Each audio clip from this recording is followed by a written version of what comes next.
الحمد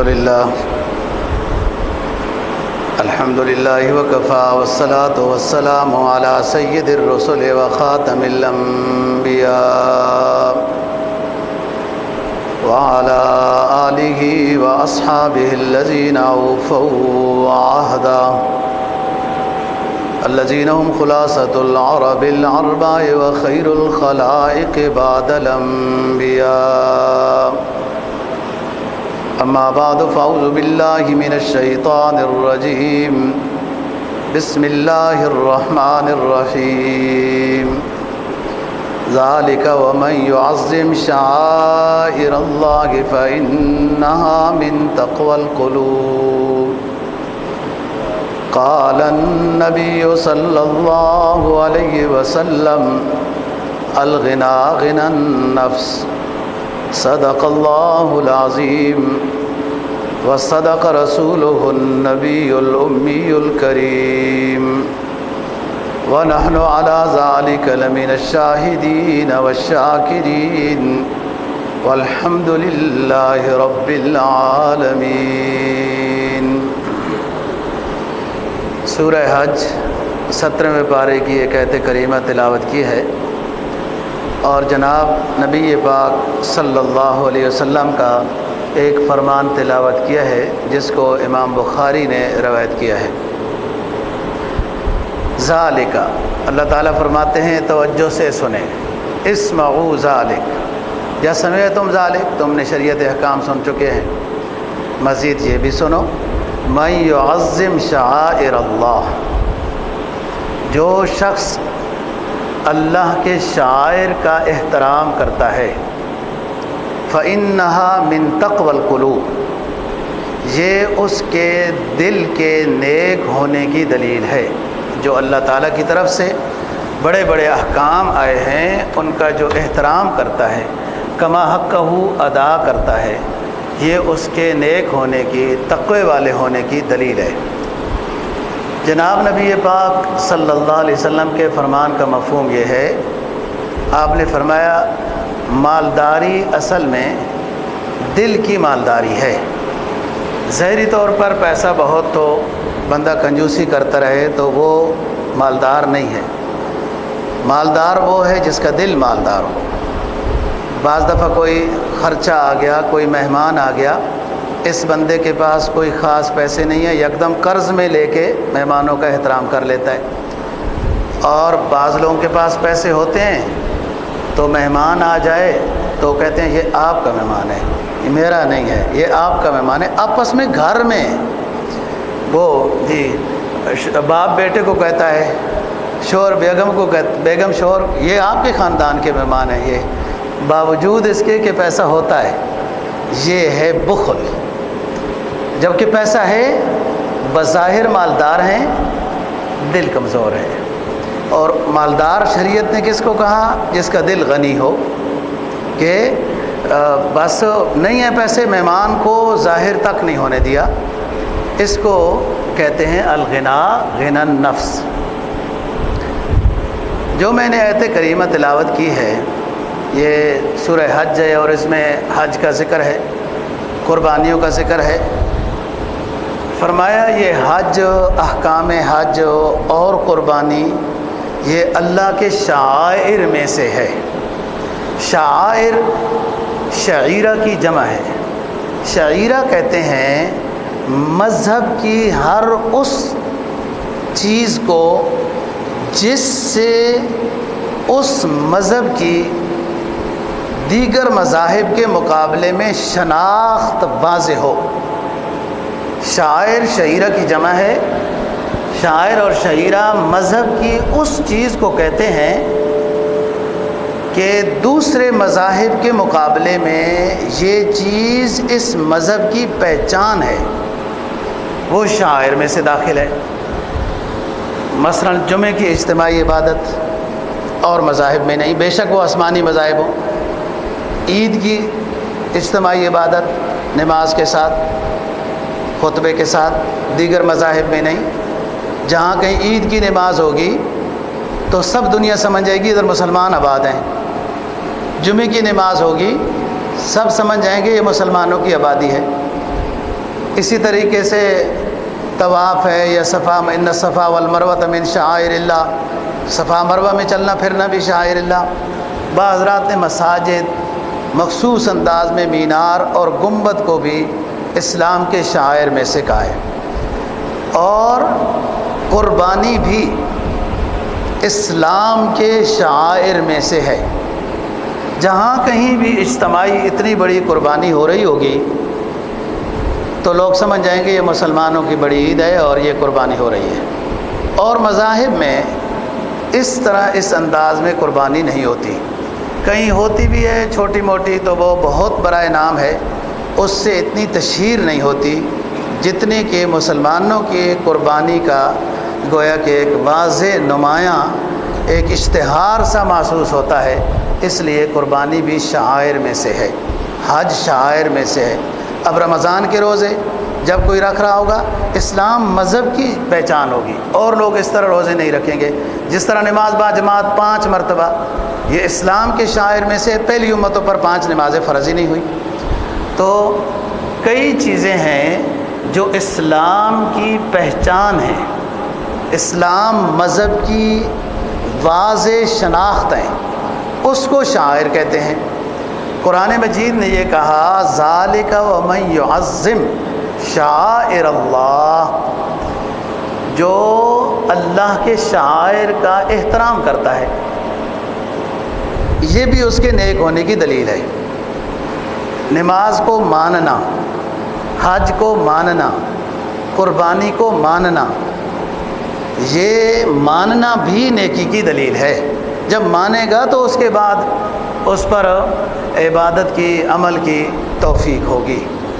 تو شاعر اللہ احترام کرنا اس کا، بعض حضرات نے داڑھی کو بھی شاعر میں سے لکھا ہے، پردے کو بھی اسلام کی شناخت۔ کوئی اور مذہب پردہ کرتا بھی ہے نا تو اس کی ایک خاص طرح کی وہ، یا ان کی ٹوپی خاص، یا ان کو کچھ اور وہ غیر اپنے اس خاص فرقے کی شناخت، جیسے بوریا ہیں وغیرہ، اس طرح یہ چیزیں شاعر اللہ میں سے ہیں۔ بعض نے جہاد بھی شاعر میں سے لکھا ہے، اور بھی بہت ہیں چیزیں۔ جو احترام کی نظر سے دیکھتا ہے اللہ کے ان احکام کو، شاعر کو، اور پھر اگر اس کے ذمہ وہ فرض اور واجب ہو رہا ہے وہ حکم، اس کو بخوبی بجا لاتا ہے تو اور اونچی نیکی ہے۔ ذالک ومن یعظم شعائر اللہ فإنہا من تقوی القلوب، یہاں قربانی کا ذکر ہے، وہ بھی شاعر میں سے ہے۔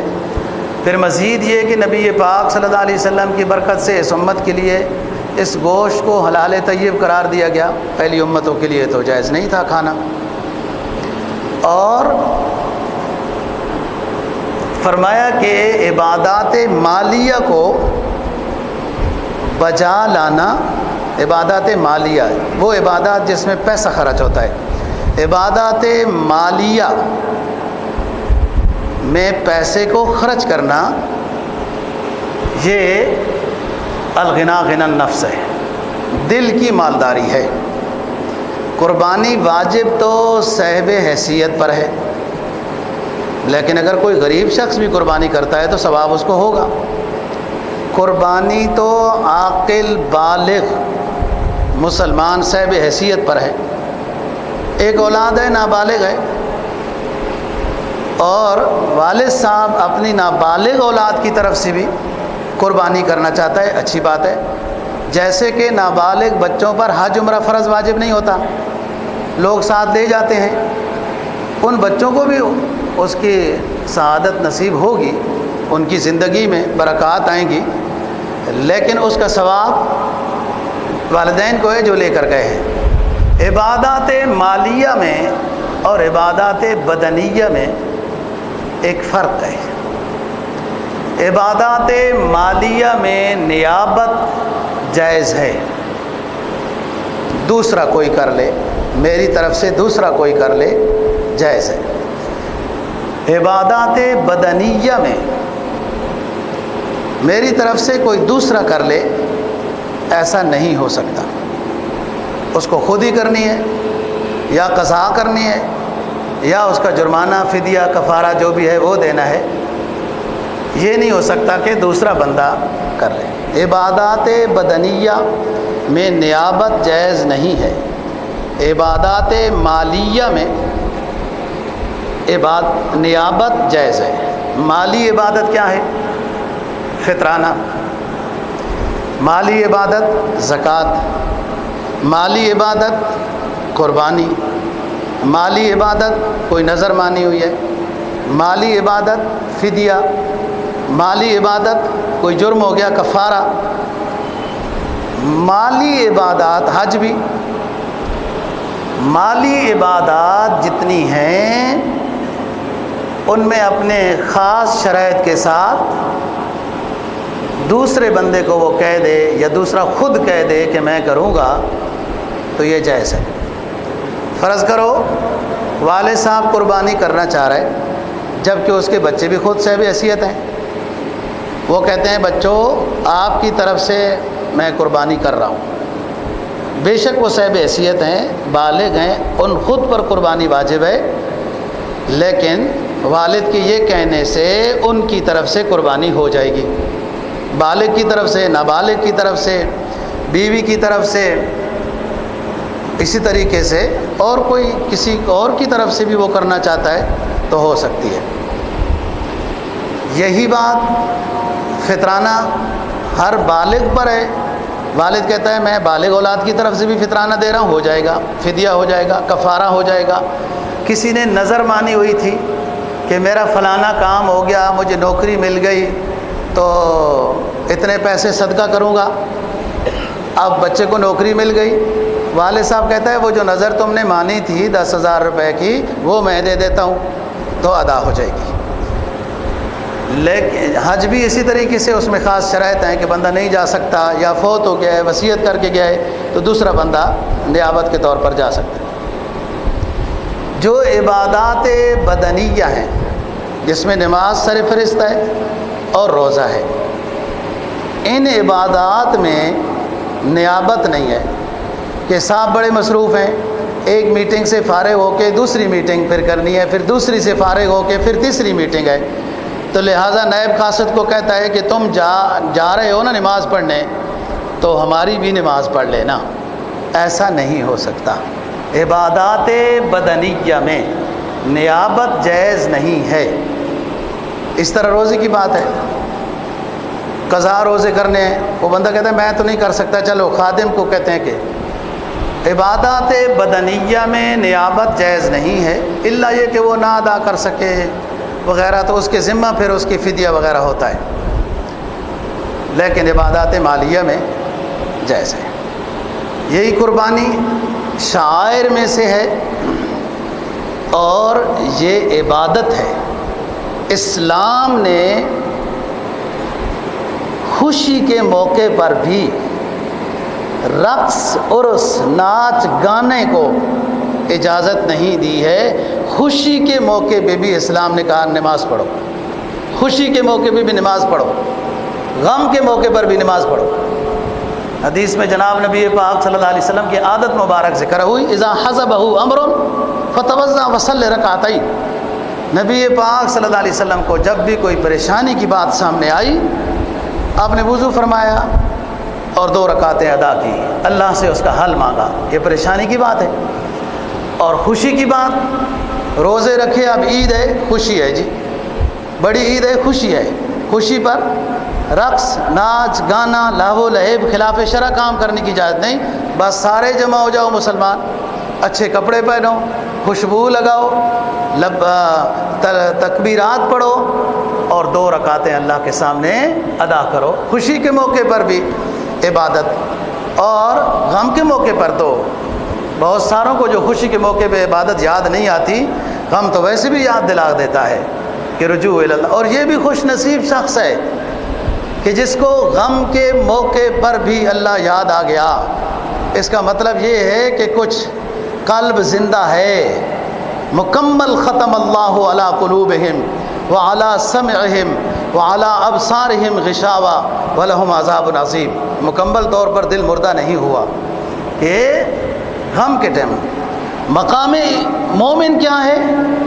مقام مومن میں رخصت نہیں، جنہیں سبق یاد ہوا انہیں چھٹی نہ ملی، مکتب عشق کے انداز یا دستور نرالے دیکھے، جس کے سبق یاد ہے چھٹی نہیں۔ مقام مومن کیا ہے کہ یہ ظاہری طور پر دنیاوی کاموں میں بھی مصروف ہے، لیکن قلب اس کا اللہ اللہ اللہ کر رہا ہے۔ مقام مومن تو یہ ہے۔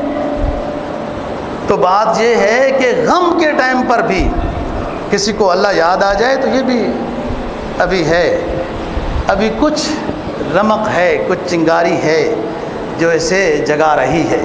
بہت سارے لوگ غم میں بھی صرف غم کو دور کرنے کے لیے صرف اور صرف اسباب کا سہارا لیتے ہیں۔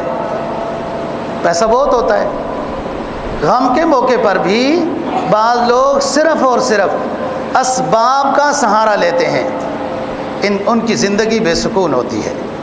جو غم کے موقع پر بھی نہ جی، بے شک اسباب اختیار کریں، جائز اسباب کا کوئی منع نہیں ہے، تدبیر کرنا بھی منع نہیں ہے، غم سے بچنے کے لیے تدبیر کرنا بھی منع نہیں ہے۔ دیکھو زرہ پہنی گئی، خود پہنا گیا، جاسوسی نظام پہلے بھیجا گیا، کیوں؟ تاکہ پریشانی سے بچا جائے، لیکن رجوع الی اللہ ہو، سب کچھ ہونے والا اللہ کی طرف سے ہے۔ تو من یعظم شعائر اللہ میں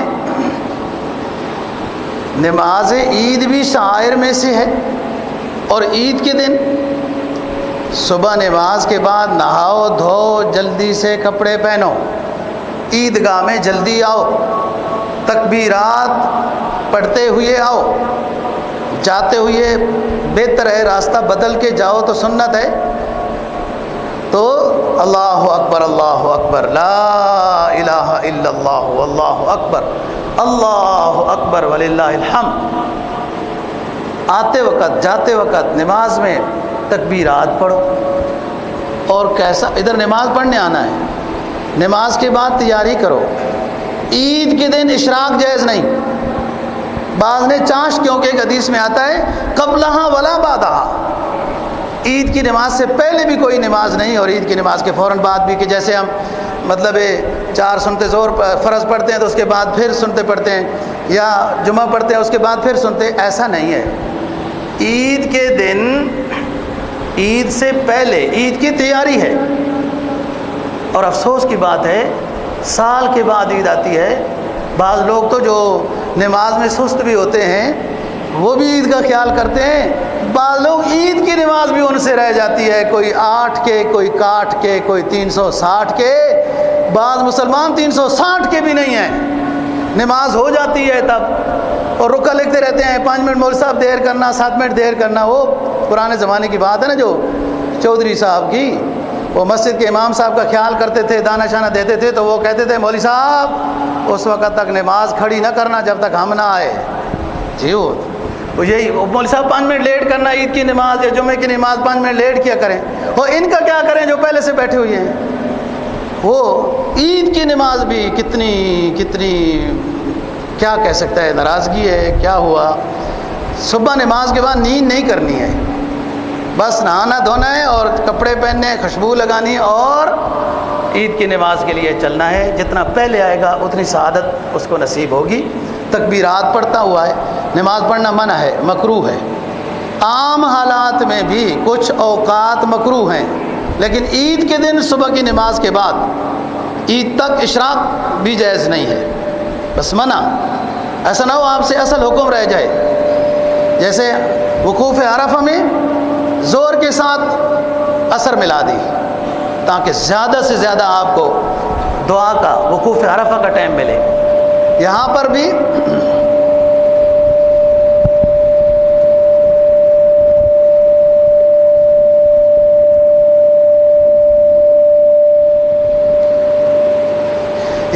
یہی بات ہے کہ نماز سے پہلے، عید کی نماز سے پہلے بس آپ تکبیرات میں اپنی مصروفیت میں رہیں کہ عید کی نماز میں کہیں نقص نہ آ جائے۔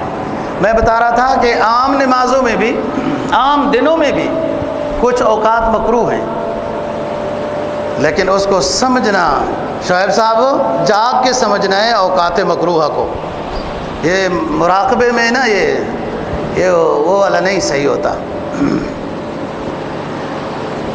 ایک مکروہ وقت وہ ہیں کہ جس میں بالکل سجدہ بھی جائز نہیں اور نماز بھی جائز نہیں، سجدہ تلاوت بھی جائز نہیں، بالکل سورج طلوع ہو رہا ہو، بالکل سورج سینٹر میں ہو، بالکل سورج غروب ہو رہا ہو، اس وقت نماز جنازہ بھی نہیں، سجدہ تلاوت بھی نہیں اور کوئی نفل نماز بھی نہیں۔ ایک حدیث ایسی ہے اور صحیح سند متن کے ساتھ ہے کہ صبح دیر سے اٹھا، سورج طلوع ہو رہا ہے تو فرمایا صبح کی نماز آج کی صبح کی پڑھ سکتا ہے۔ عصر کی نماز میں آیا اور پیلا ہو گیا، سورج غروب ہو رہا ہے تو فرمایا آج کی عصر پڑھ سکتا ہے، لہذا حدیث میں آ گیا آمنا وسلمنا۔ لیکن کوئی اور نماز، کوئی قضا، کوئی نفل، کوئی سجدہ تلاوت، جنازہ، ان تینوں میں جائز نہیں۔ اب دوسری بات، صبح کی اذان کے بعد، جب صبح کی اذان کا وقت شروع ہو رہا ہے، 3:15 بجے شروع ہو رہا ہے، فرض کرو صبح کی اذان کے بعد جماعت تک سنت پڑھنی ہے، نفل نہیں پڑھ سکتے، قضا پڑھ سکتے ہیں، سجدہ تلاوت کر سکتے ہیں، نماز جنازہ پڑھ سکتے ہیں، ہے مکروہ وقت، لیکن اور عام کوئی نوافل وغیرہ پڑھنا چاہے تو نہیں، قضا پڑھ سکتا ہے، اس کے ذمہ قرض ہے، یہ جنازہ پڑھ سکتا ہے، سجدہ تلاوت کر سکتا ہے۔ صبح کی اذان کے بعد جماعت تک، جماعت سے سورج طلوع ہونے سے پہلے تک سنتے پڑھنی ہے، نفل نہیں پڑھ سکتا، قضا پڑھ سکتا ہے، سجدہ تلاوت کر سکتا ہے، نماز جنازہ پڑھ سکتا ہے اور اس دن کی وہ سنتے ہیں اور فرض ہے۔ یہی بات عصر کے فرضوں کے بعد ہے۔ آپ عصر کی نماز سے پہلے تحیۃ الوضو پڑھ سکتے ہیں، عصر کے فرضوں سے پہلے تحیۃ الوضو پڑھ سکتے ہیں، تحیۃ المسجد پڑھ سکتے ہیں، 4 سنتے غیر موقدہ پڑھ سکتے ہیں، اور بھی کچھ پڑھ سکتے ہیں عصر کے فرض پڑھنے سے پہلے بے شک عصر کا ٹائم داخل ہو چکا ہے۔ عصر کے فرض پڑھ لیے، پھر اس کے بعد نفل جائز نہیں ہے، فرض پڑھ لیے، جنازہ جائز ہے، سجدہ تلاوت جائز ہے، قضا اس کے ذمہ قرض ہے وہ جائز ہے۔ یہ دونوں مکروہ اوقات کا فرق ہے۔ کچھ مکروہ وقت ایسا ہے کہ صرف نفل نہیں پڑھ سکتے، قضا کر سکتے ہیں، جنازہ پڑھ سکتے ہیں، سجدہ تلاوت کر سکتے ہیں وغیرہ۔ تو بات یہ ہو گئی کہ عید کے دن صبح نماز کے بعد عید کی نماز تک نفل نہیں پڑھ سکتے، کچھ نہیں کر سکتے۔ آپ اپنی تیاری کریں عید کے لیے اور اسلام کا نظام دیکھیں، اسلام کی ہدایت دیکھیں۔ فرمایا کہ جو صاحب حیثیت ہے نئے کپڑے پہنے، جو صاحب حیثیت شخص ہے نئے کپڑے پہنے، اور اگر وہ صاحب حیثیت نہیں ہے تو جو کپڑے ہیں ان میں سے جو اس کو اچھے لگتے ہیں وہ پہنے۔ قرض لے کر عید پر کپڑے نہ بنائے، عید خوشی کا دن ہے اور یہ اپنے آپ کو پریشان کر رہے۔ قرض تو پریشانی کی چیز ہے۔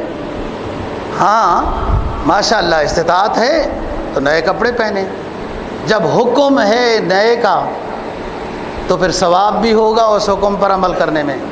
جہاں حکم نہیں ہوتا تو وہاں مجھے تو نام ہی نہیں آتے نا کہ مہندی کے دن یہ سوٹ ہے تو پھر برات کے دن یہ نہیں پہننا، تو برات والا سوٹ پھر پتہ نہیں ولیمے میں، یہ کون سا مسئلہ ہے؟ یہ کوئی منع ہے؟ شریعت کا یہ حکم ہے۔ آپ نے اپنے ذمہ ایک ایسی چیز کو نافذ کر دیا ہے جس میں اسلام ایک مستحب چیز پر عمل کرنے کا جتنا ثواب ہوتا ہے اتنا بھی نہیں ہے۔ خواہ مخواہ اپنے آپ کو پریشانیوں میں مبتلا کرنا ہے۔ جو بندہ جتنا شریعت کے قریب ہوتا ہے سکون ہوتا ہے، اس کو پیسہ آپ کی جیب میں ہے، یہ سکون کا سبب ہے، ایمان بھی مضبوط ہوتا ہے۔ خواہ مخواہ جوڑے بنا کر یہ برات، یہ فلان، یہ کچھ مہمان آ رہے، کچھ جا رہے ہیں، یوں۔ آپ صلی اللہ علیہ وسلم کا ایک لباس تھا جو بہت مہنگا تھا بے شک، لیکن ہر مہمان کی آمد پر لباس وہی پہنا جاتا تھا۔ بعض رات نے 30,000 درہم کا لباس لکھا ہے، 30,000 درہم۔ یمن میں اس وقت بڑے بڑے بنتا تھا، یمن میں، اور بڑے بڑے بادشاہ زیب تن کیا کرتے تھے، کسی نے حضرت کے لیے بھی بھیجا، تو وفود جب ملاقات کرنے آتے تو یہ پہنا، مطلب مہنگا لباس بھی جائز ہو گیا۔ لیکن ایسا بھی نہیں ہے کہ ہر روز ہی اب نئے ہی بناتے جائیں اور ہر تقریب میں لوگ کیا دیکھیں گے، کل بھی اس نے یہی لباس پہنا تھا تو آج یہ بابو تیار ہوتے ہوتے آدھا گھنٹہ اس کا شیشے کے سامنے لگ جاتا ہے، کیسا لگ رہا ہوں کیسا لگ رہا ہوں۔ اب دوست کفا بالاسلام زینتاً، آپ کو جو اللہ نے ایمان کی دولت عطا کی ہے یہ سب سے بڑی خوبصورتی ہے۔ تو فضول پیسے کو ضائع کرنا یہ بے سکونی کا سبب ہے، پیسہ پاس ہو یہ راحت کا سبب ہوتا ہے۔ کہیں مشکل پیش آ سکتی ہے تو پیسہ عزت دیتا ہے۔ کم عاقل عاقل آیت ہو مذاہب، کم جاہل جاہل تلقاہ مرزوقا، احاذ الذی ترک الاوہام حائرۃ سیر العالم النحریر زندیقا۔ قدرت کا نظام ہے، واللہ فضل بعضکم علی بعض فی الرزق، کسی کو خوب دیا کسی کو کم دیا، وہ خود حکیم ہے، اپنے فیصلوں کو خود جانتا ہے۔ ہمیں شکوہ نہیں کرنا چاہیے کہ ہمیں زیادہ پیسہ، جن کا زیادہ تھا حساب ہی نہیں دے سکتے۔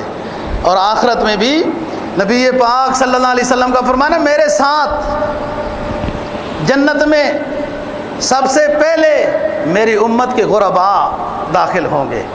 امیر جنت میں جائیں گے لیکن حساب کتاب دینا پڑے گا۔ 5 چیزیں ہیں نا کہ جن کا حساب میدان حشر میں ہونا ہے۔ پہلے لا یزال قدم ابن آدم حتی یسأل خمسا عن عمرہ من این ابلا وعن شبابہ من این افنا وعن مالہ من این اکتسب ومن این انفق وعن علمہ ماذا عمل بہ۔ میدان حشر میں ساری دنیا نفس نفسی کے عالم میں مبتلا ہوگی۔ بڑے بڑے جلیل القدر انبیاء علیہ السلام بھی لرزہ بر اندام ہوں گے کہ ہم سے کہیں پوچھ ہو جائے گی کہ بیٹے کے لیے دعا کیوں کی تھی، ہم سے کہیں پوچھ ہوگی کہ انی سقیم کیوں کہا تھا، ہم سے کہیں پوچھ ہوگی کہ علاقہ کیوں چھوڑا تھا یونس علیہ السلام۔ بڑے بڑے جلیل القدر انبیاء علیہ السلام بھی لرزہ بر اندام ہوں گے۔ کائنات ان سے سفارش کے لیے حاضری دی گی، وہ معذرت کر لیں گے، جاؤ سید دو جہاں خاتم الانبیاء صلی اللہ علیہ وسلم کے پاس، آج انہی کو یہ اذن ہوگا، انہی کا یہ مقام ہے کہ اپنے گناہگار امتیوں کے لیے سفارش کریں گے اور اللہ رب العزت ان کی سفارش کو قبول کریں گے۔ لیکن میدان حشر میں جنب نفسی کا عالم ہوگا، غم و حزن میں دنیا مبتلا ہوگی۔ 5 سوالوں کا جواب اے بابو صاحب دے اور پھر آگے چل۔ عن عمرہ من این ابنا، ہم نے تجھے زندگی دی تھی کہاں خرچ کی، ہم نے تجھے جوانی دی تھی کہاں للے تللو میں یا سجدوں میں رہا، پیسہ بتا کہاں سے کمایا ہے، کہاں کہاں خرچ کیا ہے۔ اللہ کے نام پہ سوال ہوتا تھا تو تیرا نفس تجھے کہتا تھا ذرا سوچ سمجھ کے دینا، پیسہ ضرورت کی چیز ہے، لیکن اپنے اللے تللوں میں اسراف اور تبذیر میں تو بڑا دل کھول کر خرچ کرتا تھا۔ پیسہ بتا کہاں سے کمایا کہاں خرچ کیا۔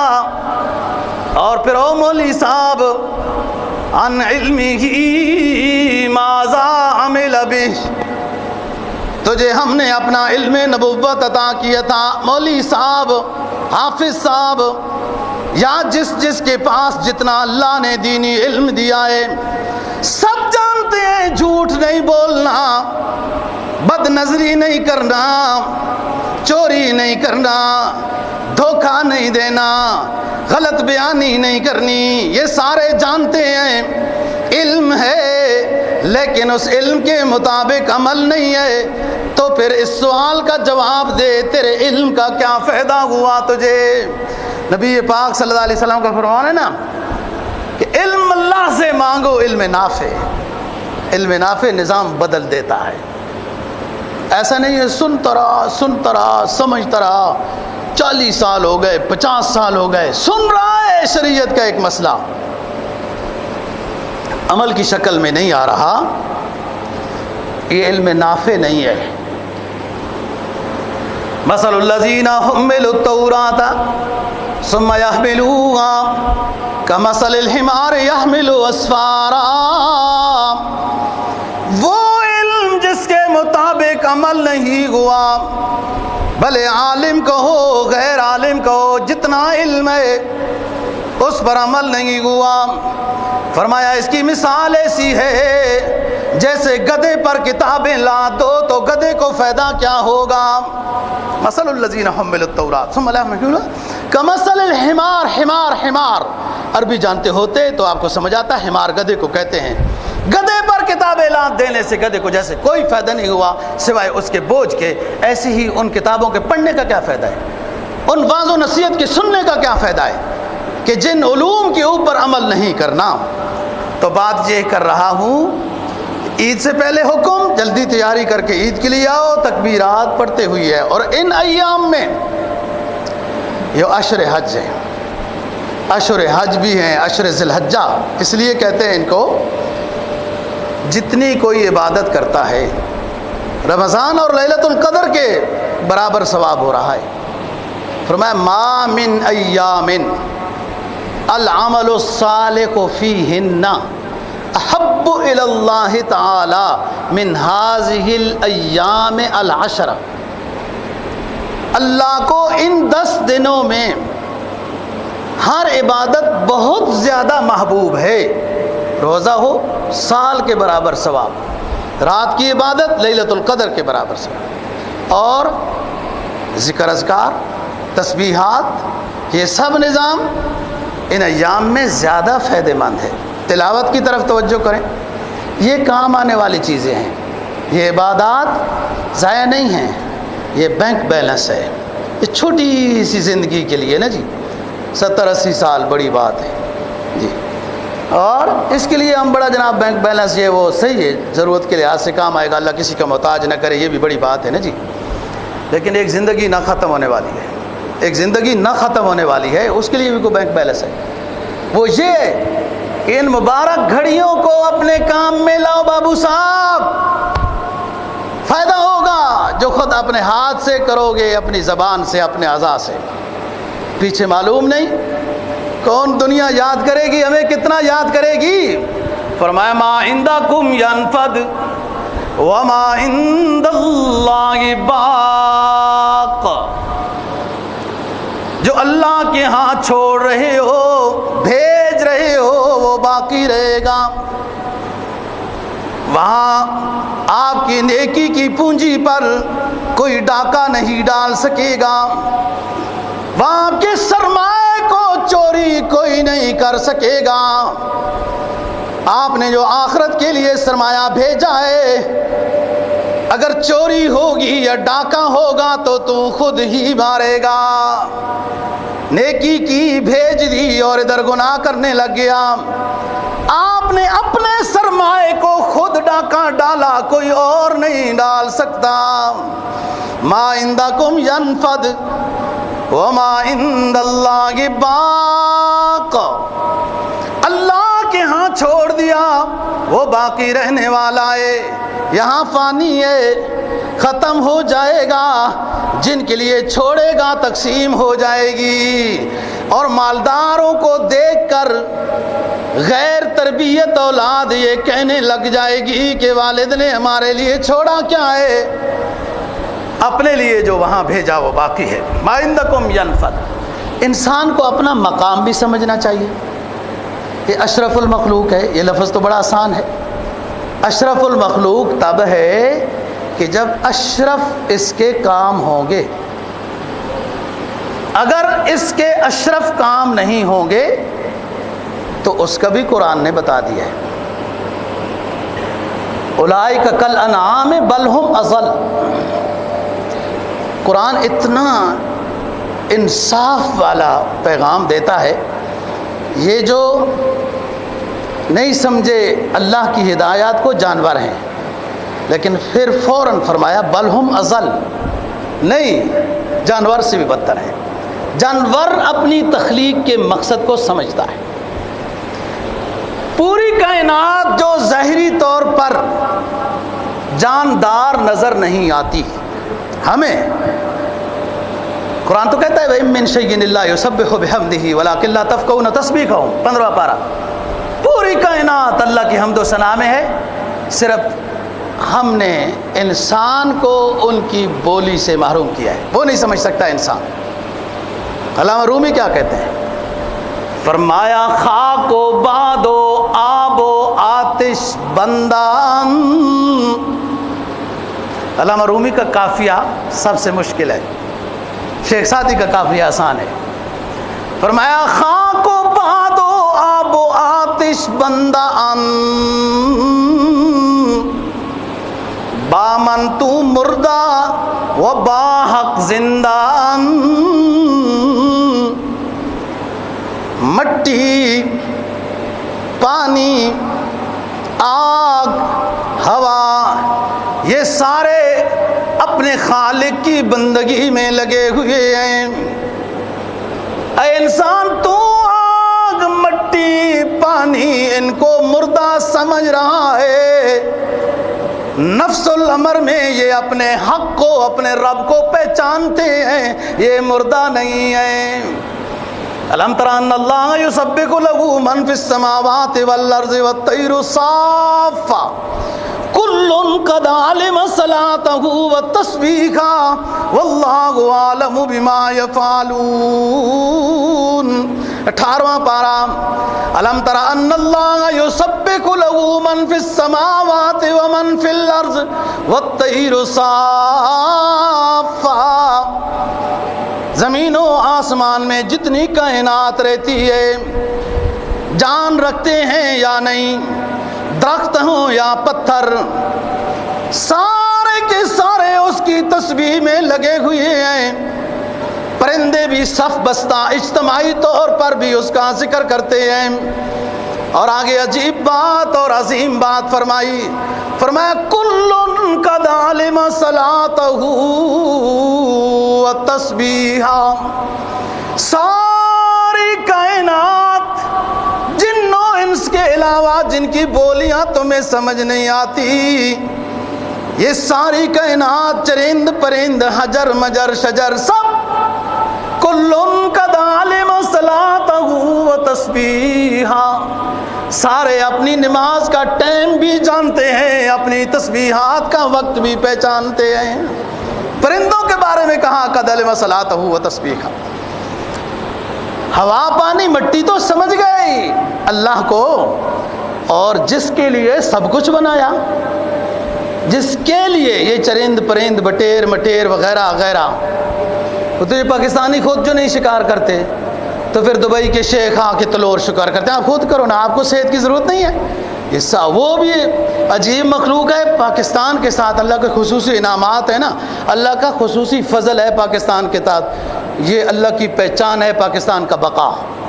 ہم نے کسر کو نہیں چھوڑی، پاکستان کی بقا اللہ کے فضل اور قدرت کی دلیل ہے۔ سردیوں میں روس سے پرندے اڑتے ہیں، انہیں اور دنیا میں کوئی ملک نظر نہیں آتا، وہ پاکستان میں آ کے اترتے ہیں کہ یہ ہمارے نام پہ ملک بنا ہے، یہ ان کی غذا ہے۔ وہ چڑے دیکھو گجرانوالے کے، اور آگے دیکھو تلور ادھر، یہ ساری کائنات انسان کی خدمت کے لیے بنائی گئی۔ یہ تو سمجھ آ گیا انسان کو کہ ہرن میرے لیے، خرگوش میرے لیے، گائے میرے لیے، اور سبزیاں اور پھل میرے لیے، اور یہ نہ سمجھا یہ انسان کہ میں کس کے لیے۔ فرمایا هو الذی خلق لکم ما فی الارض جمیعا، اے انسانوں، تباً جدوں پوری کائنات میں جو چیز بھی ہم نے بنائی تیری خادم بنائی ہے، تیری خادم بنائی ہے۔ کوئی سمجھے گا جس کی مٹی میں یہ بات داخل ہے کہ مولوی پر اشکال کیا کرو، اسی مولوی کے پیچھے نمازیں پڑھ کر بعد میں باتیں کیا کرو۔ یہ کہے گا جی کیا بات ہے، مولوی صاحب نے کہا ساری کائنات انسان کی خدمت ہے، سانپ تو انسان کو ڈستے ہیں، فلاں چیز تو انسان کو ڈستی ہے، وہ خادم کیسی ہے؟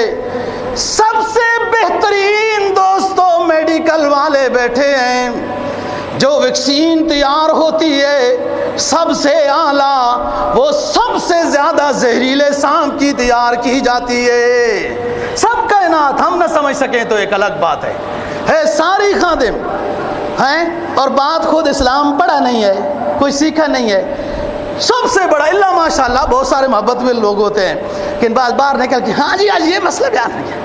میں ان کو یہ کہا کرتا ہوں دوستو، جس عالم کے پیچھے نماز پڑھتے ہو اس کے دل میں بغض بھی رکھتے ہو، تمہاری نماز ہو جاتی ہے۔ لا يدخل الجنہ، جس کے بارے میں دوسرے بارے میں کینہ ہو نا جی، کینہ ہو تو جنت میں نہیں جاتا۔ میں اپنی بات نہیں کر رہا، بہت ساری جگہوں میں یہی قصے ہیں، باہر نکلے اور کوئی کہانی نہیں، صرف مولوی صاحب کی غیبت۔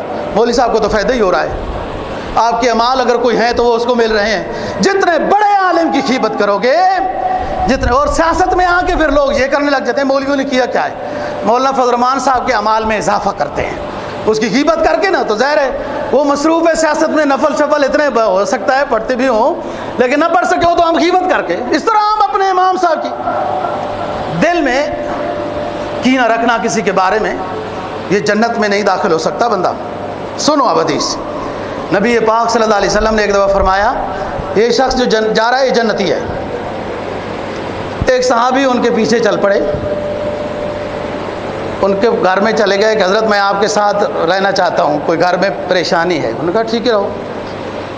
وہ 2-3 دن رہا وہ صحابی، پھر اس کو کہا یار آپ کون سی نیکی کرتے ہو، آپ بھی نماز میں بھی نماز، تلاوت میں بھی تلاوت، ذکر اذکار اور کھیتی باڑی میں بھی یہی، تہجد میں بھی اشراق میں بھی، تو کوئی فرق نہیں مجھے لگا تیری نیکی میری نیکی میں۔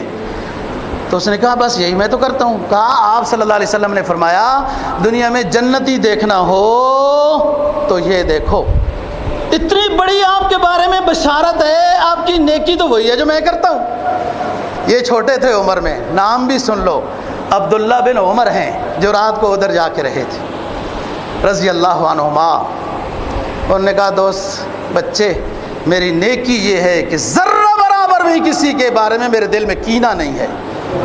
اور حدیث میں بخاری کی حدیث ہے کہ فرمایا جس شخص کا دوسرے کے دل کے بارے میں کینہ نہیں وہ جنت میں ہے، کینہ ہے تو جہنم ہے، کینہ ہے تو جہنم ہے۔ بات یہ ہے دوستو قربانی کے مسائل ہیں، اس کو سیکھنا ہے، اور ایسا نہیں ہے ہو سکتا ہے یوں بھی ہوتا ہے یوں بھی نہیں۔ ہر عبادت اس کی کچھ شرائط ہیں، واجبات ہیں جو ہم نے مختلف ٹائموں پر بیان کیے ہیں۔